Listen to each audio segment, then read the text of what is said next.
Hi everybody, it's Don and I hope you're having a fantastic day. Well, I got a couple updates. We have another ship that suffered a complete power outage and ended up being stuck in a port in the Mediterranean.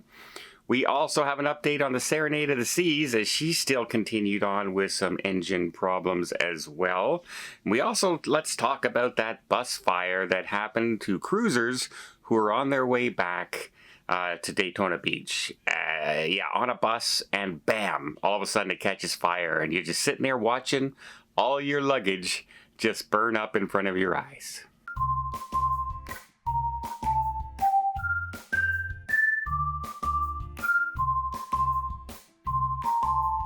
So first off, with an update on the Serenade of the Seas. As we mentioned, they skipped Icy Strait Point on the last cruise, and then they got back to Vancouver, and I said, well, I'm not sure if they fixed their engine issues or their problems right now, and I'd be a little concerned if I was on the next sailing and the sailing after that even. And sure enough, they left port in Vancouver and ended up turning around less than 2 hours later and headed back to Vancouver for more repairs. Now, one of the issues with this situation is they were now back in a port, which means they could no longer open the shops or the casino, and they weren't allowing passengers to get back off the ship because they didn't know basically when they would set sail again. They might have set sail in an hour, they might set sail in 10 hours. Turned out to be more like 24 hours before they set sail. But yeah, passengers weren't allowed to go ashore even and enjoy the port of Vancouver. So then the next day they did set sail in the evening, and they have already announced that their stop in Sitka, Alaska has been canceled. It'll now be a sea day.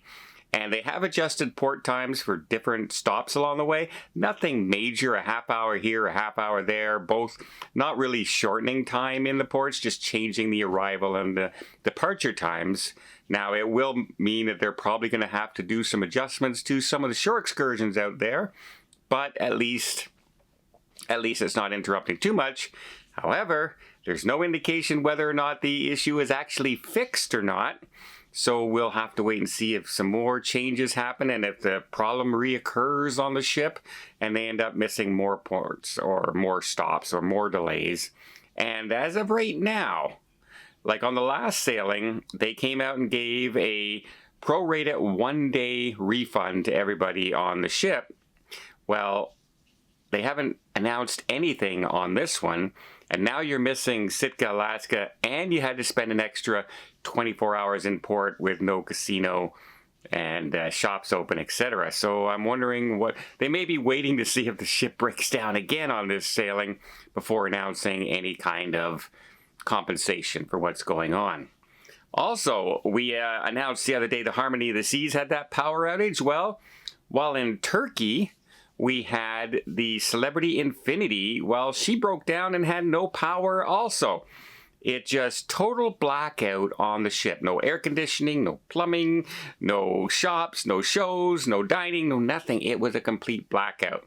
Now, the crew quickly worked and did start getting everything back up and running right now, but it was still stuck in port overnight, and not sure if it's completely fixed or not yet, but again, there's another ship to keep an eye out on, the Celebrity Infinity in the Mediterranean, because there's some issues going on with that ship right now as well.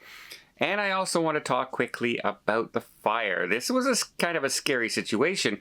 They were driving home from getting on, various cruise ships, etc., on a tour bus and heading back towards Daytona Beach, and bam!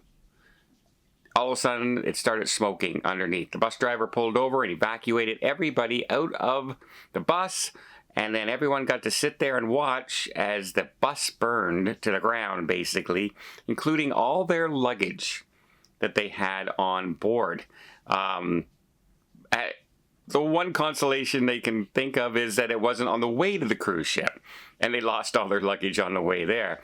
But there could have been so many valuables in there, souvenirs, your clothes, everything, medication, cameras, you name it. It could be a ton of things that could have burned up in there. Hopefully they had insurance on their luggage as well, so that, you know, it just goes to show you never know a situation that might pop up. You honestly never know what's going on. Now, I'm traveling right now with our group on board, and we've been having a really wonderful time. The weather has been really good so far, but I'm having a hard time trying to like vlog here and show everything because I'm running into so many amazing people and just want to say hi and just want to talk and everything. And I will put my phone camera down immediately and just chat with people.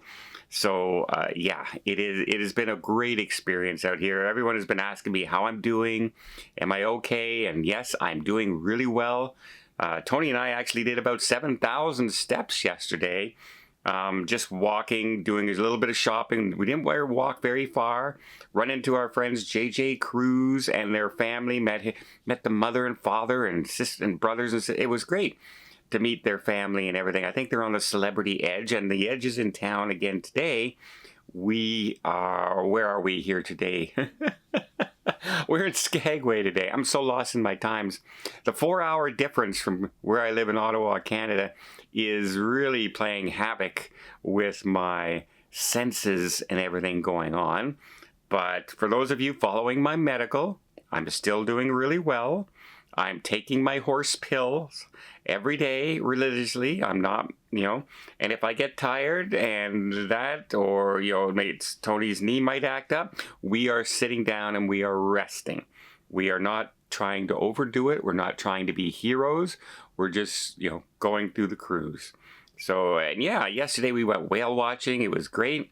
I'll try and edit that a little bit after this cruise, and dealing with, you know, making sure everyone's okay and having a good time on board. So yeah, that has been the situation so far. And if you're on the Serenade of the Sea, hey, maybe send me a message or something. Let me know if any more problems pop up on your ship, because I'd be a little worried. It's been a couple months now, it seems, that there's been issues on that ship. Even though you don't really go fast in Alaska because there's a lot of speed limits, etc., it would be really nice to know the ship is running at 100% once again, and you might not get stuck in another port overnight and not be able to get off the ship. That would be pretty boring. But let me know in the comments down below. What do you think? Do you think there should be even more compensation this time for the Serenade of the Seas? Or perhaps they're just, like I said, they're just waiting to find out if the ship breaks down one more time. Well, until next time, I hope you appreciate this video. If you did, please give it a thumbs up. We'll see more tips, more tricks, more travel vlogs from around the world. Hit that subscribe button. Until next time, have yourself a safe and a great vacation.